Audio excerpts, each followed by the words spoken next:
Vardant Tėvo ir Sūnaus ir Šventosios Dvasios. Kristus prisikėlė. Šiandien mes švenčiame mirą nešusių moterų sekmadienį, antrą sekmadienį po šventų Velykų, galima sakyti tokią ortodoksišką kovo 8. Ortodoksišką dieną, kai mes prisimename Kristaus mokinės moteris ir kai mes pagerbėme ir savo tikėjimo seseris.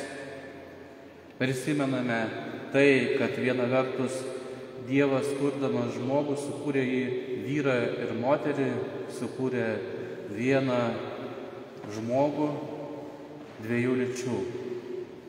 Ir tas pasakojimas pradžios knygoje, kurį skaitome apie Adomą ir Ievą, kartais žmonės taip išgirsta, paėmė iš Adomo šonkaulį, tarsi viso labo šonkaulis ir moteris iš jo padaryta. Bet pasakojimas yra apie kitką, apie tai, kad žmogus paėmė Adomo dalį ir iš to paties, kad Dievas paėmė Adomo dalį, žmogaus dalį ir iš tos pačios žmogystės sukūrė moterystę, sukūrė moterį.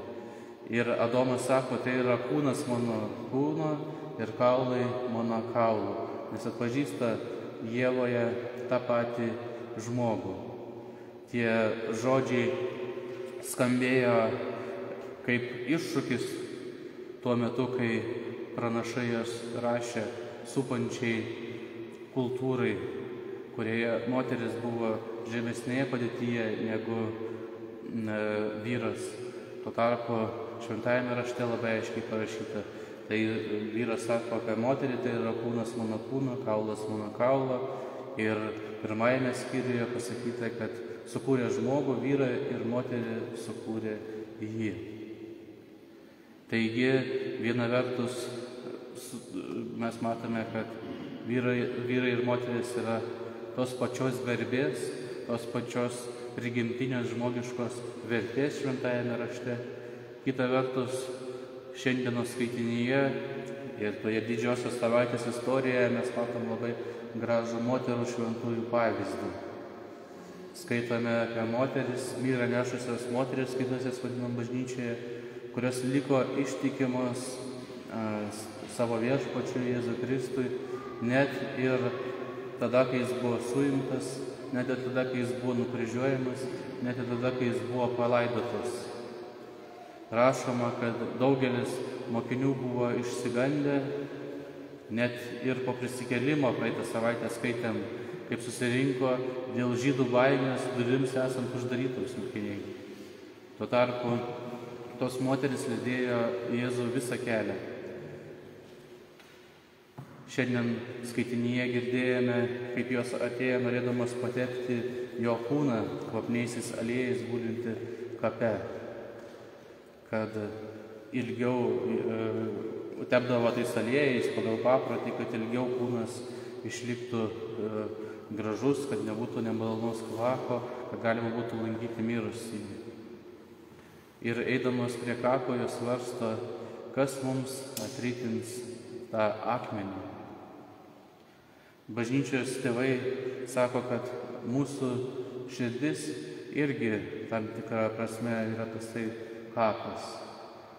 Kapas, kurį akmeniu užritino dar Adomo ir Ievos laikais piktasis, kad ten negalėtume patekti ir prisiliesti prie viešpaties, kad negalėtume pajusti Dievo malonės.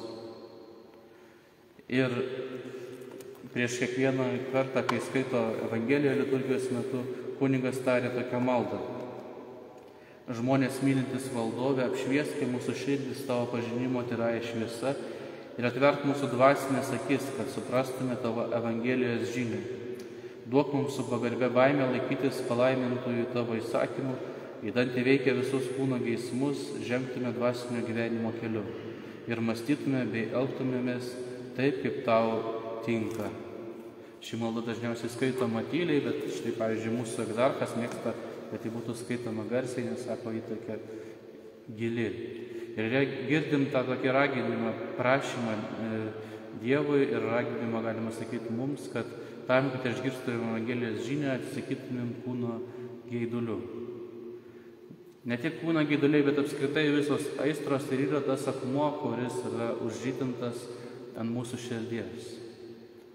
Ir imdami pavyzdį iš Mirą nešusių moterų, mes irgi galime kelti klausimą ir tai bus teisinga būtent taip elgtis kaip jos, sakyti, kas gali mums atrytinti tą akmenį ir melsti Dievo, kad jis kaip tom Mirą nešusią moterim atsiųstų angelą, kuris atrytintų tą akmenį.